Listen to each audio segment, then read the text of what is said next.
born and brought up in Madras, or what's now Chennai. And throughout my life I've been here, except for a few years when I went to study abroad. Other than that, most of my time has been in Chennai. I'm born in the family of Murugappa, and I'm the third generation of the Murugappa family. My grandfather is a founder, and my father was the second son of my grandfather, and I'm the last son of my father. So we were four brothers, and then we have uncles, two uncles also. At what point in time can you recollect when being in the family business, and you've done obviously the greatest good in that environment given your roles, how did you know that it was time to be more in the profession, and what did you aspire to be at that time? I think here I might have to digress from your question and say that the basic thing is in the system, in our Chettiar system of training youngsters, there is something called Kai Palagiradu, training, because basically you got to learn to write accounts and keep accounts and maintain accounts and things like that. This is something is what for a Chettiar particularly, because that's what we are in money lending business.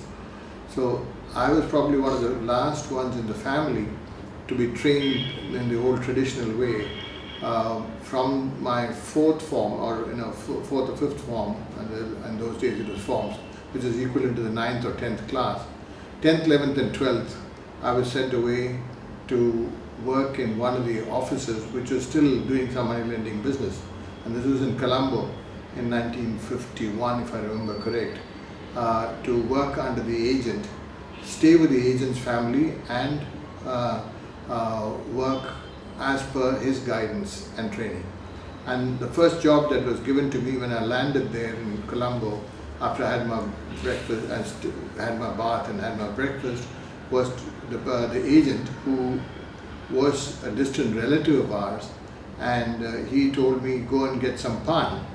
So I turned around and said, and I was all of 15 at that time, and he said, but Grandpa, you don't chew pan. He says, I told you something, do you remember? Go and do the job. So I looked around and I said, I don't know the language, I don't know, it's a new city, I don't know the place, I don't know where to go and get it. He says, I told you something, go and do the job, go and get pan. So I said, fine. I went to the cashier, took what is now equivalent to 6 paise or something like that, and went around. 1.5 hours later, came back with the pan. He says, why does it take you so much time to get a pan? So I said, I don't know the language. And then he said, but finally, how did you do it? I said, by sign language. He said, why didn't you think of it earlier? I think that was a sort of starting point for training. I think, and every summer we had to spend 50% of the time in the office, doing errands and like an office boy and cashier and all those kind of things, maintaining the accounts books. And if the books don't tally, you can't go back home till the books tally at the end of the day. And then you put the cash back into the safe, lock it up, and then the agent also locks it up, and then you go back home, have a bath and then have dinner. Otherwise you can't go back home and have your bath and dinner. So these were sort of disciplines which we were put through. I think that probably was the best training ground for me. I don't think I can ask for anything better. So once you got started and got going, at that time I believe the influence of the British was pretty evident. And you have done some work to understand a little bit about the pre-British era of business. Can you talk a little bit about where India was, let's say in the very early days, when 1 AD, I think you mentioned, and maybe much later, 2 centuries ago or 3 centuries ago, and just talk about what was India like for business? Yeah, I think basically India was at its peak in those days. In 1 AD, for example, India was 33%. India and China together contributed to 67% of the total GDP of the world, and India contributed to 33% of the world's GDP in 1 AD. And in 1780s, India contributed 24% of the world's manufacturing. So there was a tremendous amount of wealth in this country and tremendous amount of knowledge in this country. And skills were fully available, and that was being fully exported, thanks to the traders, thanks to the trading communities that were here in India, and we were part of the Silk Route in some ways. Both, if you see the Silk Route, the land route as well as the sea route, India was part of it. And there's enough evidences to show that along the coastlines, to see the shreds of ceramics and things like that that's available. See how we were part of the ASA. And there's evidence here just south of Pondicherry in a place called Arikabedu, where they were making beads and exporting it to Rome. The amphoras are still, earthen amphoras are still there to show that.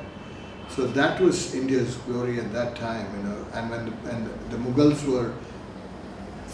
came and settled down here, they didn't exploit. They settled down and got used to the Indian way of life rather than taking it back to somewhere else. When the British came in, they were very clear that they had to exploit this country and take everything back, which is exactly what they did.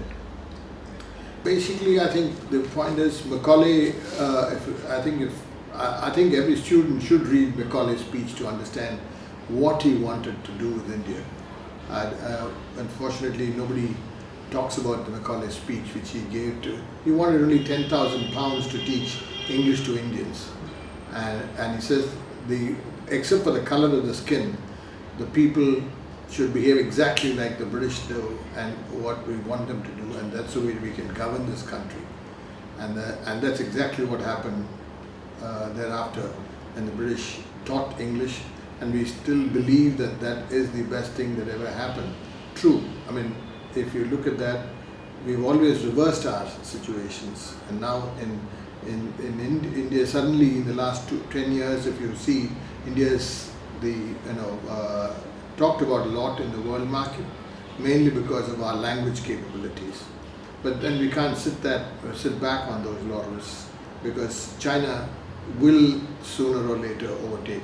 In fact, they already have in the speed of typing English, China is faster than India. So their learning ability is also much better now, and they're doing a lot of English programs. So if we don't do something about that and keep that lead, we will have a problem. So we used what was adverse to us, what Macaulay thought would be adverse to us, we used it to our advantage after independence to some extent. But we still haven't forgotten the British way of command and control kind of governance, which still have both. Although we are a democratic country, we still have this bureaucracy which is stifling us, and the way the laws are, the British laws are, and not adapted to the Indian conditions and Indian culture, is definitely not helping us. And we have not learnt a lot from our original Indian ethos about our own value systems, our own business ethics, and the way to do business in the world. I think this is sad. And I know all my life I went through the entire Western system of education as well as business. I realized that after my retirement and my research work that there is something that we've really missed out. And what I'd like to see is to see a lot more of Indian roots, which will be fully understood and used for education, so that we can come out better in the world. I think that's my main goal right now.